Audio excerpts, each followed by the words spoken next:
Mes chers compatriotes, j'ai souhaité m'adresser à vous ce soir pour vous entretenir de la situation liée à l'évolution de la pandémie du Covid-19. Vous le savez, dès l'apparition du premier cas le 2 mars dernier, le gouvernement a mis en place une stratégie de contingentement de la maladie que nous avons ajustée au fur et à mesure de son évolution. C'est ainsi que, tenant compte du risque de calamité publique liée à la pandémie, j'ai proclamé le 23 mars l'état d'urgence, assorti d'un couvre-feu sur l'ensemble du territoire national. Plus de 2 mois après, et malgré le rythme de progression de la maladie, notre système de santé s'est montré résilient face à une pathologie pourtant inédite et particulièrement contagieuse.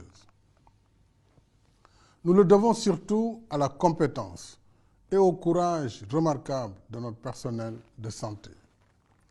Les propos poignants de malades guéris en sont les meilleurs témoignages. Je renouvelle nos chaleureux remerciements et notre profonde gratitude au corps médical, paramédical et au personnel de soutien, tous engagés jour et nuit dans une bataille risquée contre une maladie vicieuse encore largement inconnue. C'est pourquoi je tiens particulièrement à la protection des personnels de santé. Des mesures spéciales de sécurisation devront être aménagées partout pour éviter leur contamination. Je félicite les équipes du ministère de la Santé et de l'Action sociale et tous les autres services de l'État mobilisés dans la lutte. Je salue et encourage nos forces de défense et de sécurité déployées sur l'ensemble du territoire national pour veiller à l'application des mesures édictées dans le cadre de l'état d'urgence. Je remercie nos guides spirituels, les leaders d'associations religieuses, toutes confessions confondues, les autorités coutumières, ainsi que les mouvements citoyens qui soutiennent et facilitent l'action de l'État dans la riposte au Covid-19. Je prie pour le repos de l'âme de nos morts du Covid-19, d'ici et de la diaspora.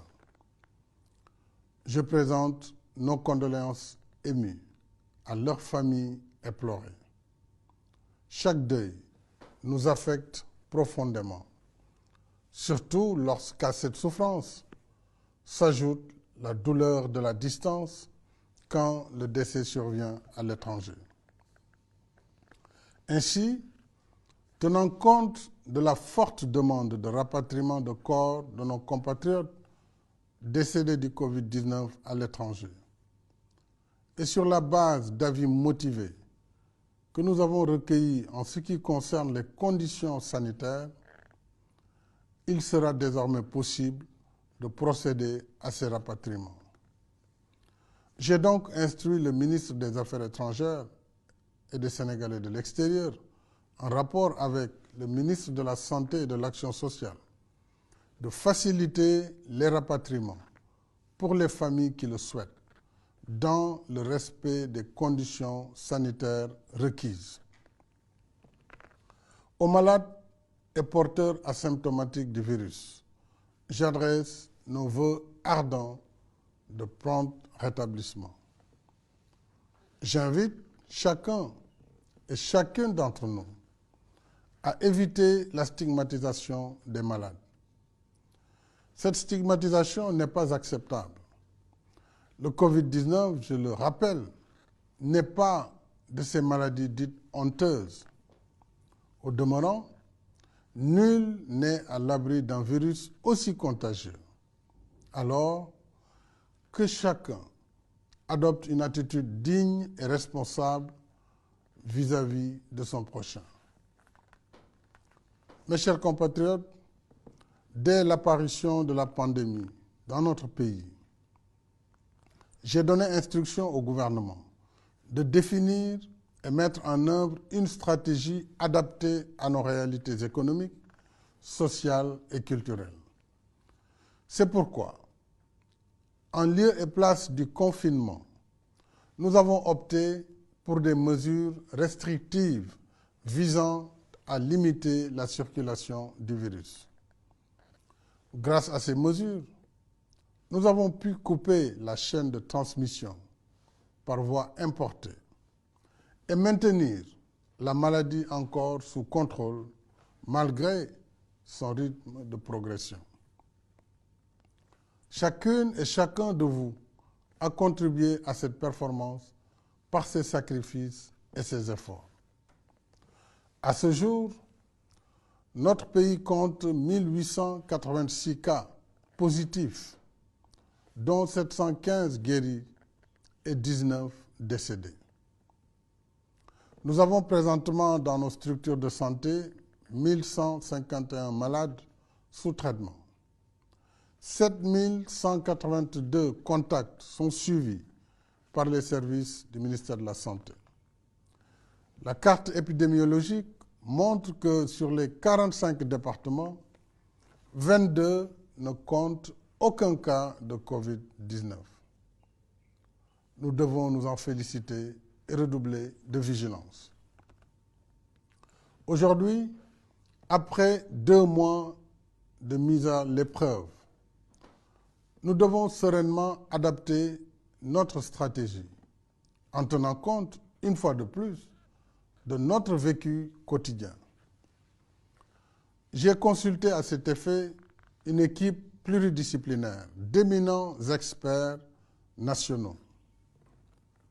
Il ressort de leur analyse et évaluation minutieuse que dans le meilleur des cas, c'est-à-dire si nous continuons d'appliquer les mesures édictées, le Covid-19 continuera encore de circuler dans le pays jusqu'au mois d'août, voire septembre.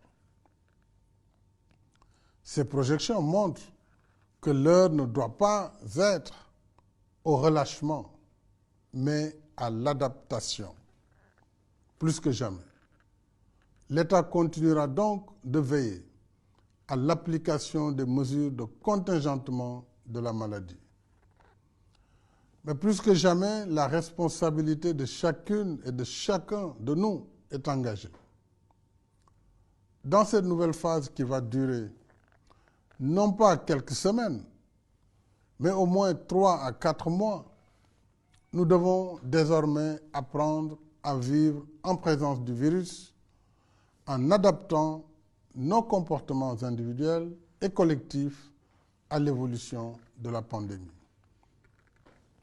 En conséquence, il nous faut adapter notre stratégie de façon à mener nos activités essentielles et faire vivre notre économie en veillant à la préservation de notre santé et celle de la communauté. Au regard de ces considérations, j'ai décidé de l'assouplissement des conditions de l'état d'urgence comme suit. À compter du mardi 12 mai 2020, les horaires du couvre-feu seront de 21h à 5h au lieu de 20h à 6h. Les horaires de bureau sont réaménagés de 9h à 16h. Les marchés et autres commerces qui étaient astreints à des jours particuliers d'ouverture seront ouverts 6 jours et resteront fermés 1 jour dédié au nettoiement. Ce jour sera déterminé par l'autorité compétente en fonction des contingences locales. Les marchés hebdomadaires, communément appelés Luma, seront rouverts, mais dans les limites de chaque département. Il sera également procédé à la réouverture des lieux de culte. Le ministre de l'Intérieur, en rapport avec le ministre de la Santé et de l'Action sociale, engagera les consultations nécessaires à cet effet avec les guides religieux ainsi que les associations religieuses pour convenir des conditions et modalités. S'agissant de l'école, les cours reprendront le 2 juin pour les classes d'examen, c'est-à-dire pour les classes de CM2, 3e et terminale, soit 551 000 élèves du public et du privé réunis sur les 3 500 000. L'année scolaire et le calendrier des examens seront adaptés en conséquence. Les élèves des autres classes continueront de suivre les cours à partir du dispositif Apprendre à la maison, décliné dans ces plateformes télévisuelles, radiophoniques et numériques.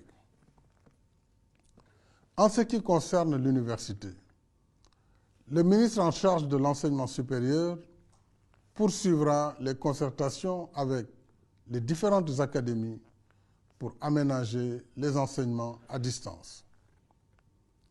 Le gouvernement veillera particulièrement à ce que la fréquentation des lieux de culte, des établissements scolaires et autres espaces publics, des marchés et autres commerces, y compris les restaurants, obéissent strictement aux mesures de distanciation physique et aux gestes barrières, notamment le port obligatoire du masque et le lavage des mains.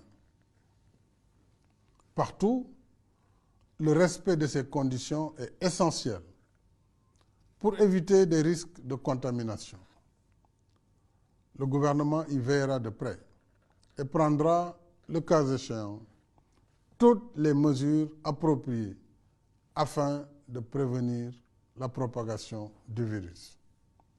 Déjà, 10 millions de masques ont été produits localement.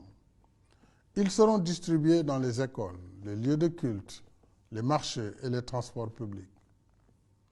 Ensemble, chacun jouant pleinement son rôle, nous réussirons le pari de redynamisation progressive de la vie nationale.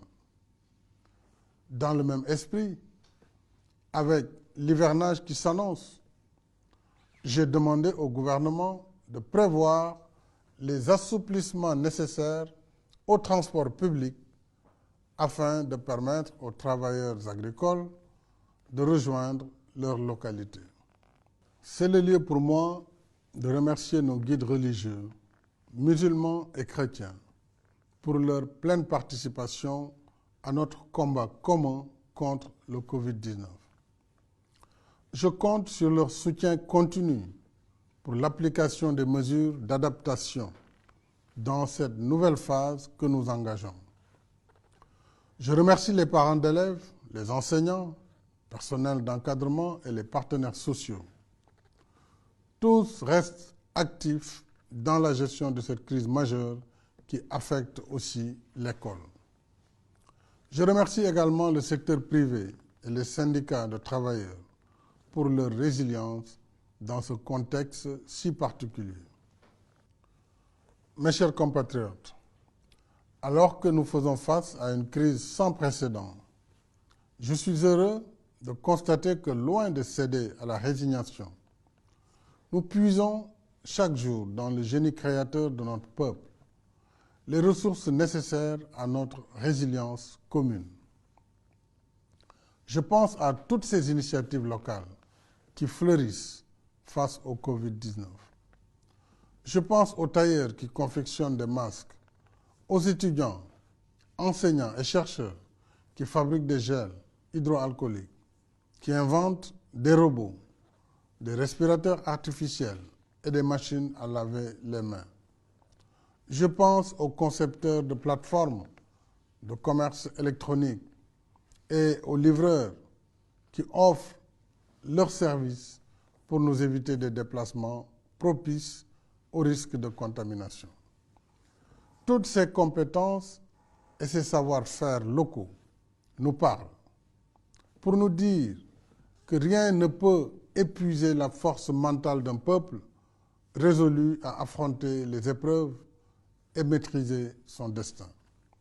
Dans le plan de relance de l'économie nationale post-Covid-19, j'ai la ferme intention de soutenir toutes ces énergies positives et toutes ces intelligences créatives parce qu'elles portent les promesses généreuses d'un futur plus moderne et plus prospère. Alors, restons mobilisés et confiants,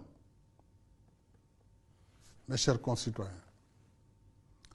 Restons mobilisés, unis et solidaires pour baliser la voie du futur, celle de l'endurance et du succès au bout de l'effort.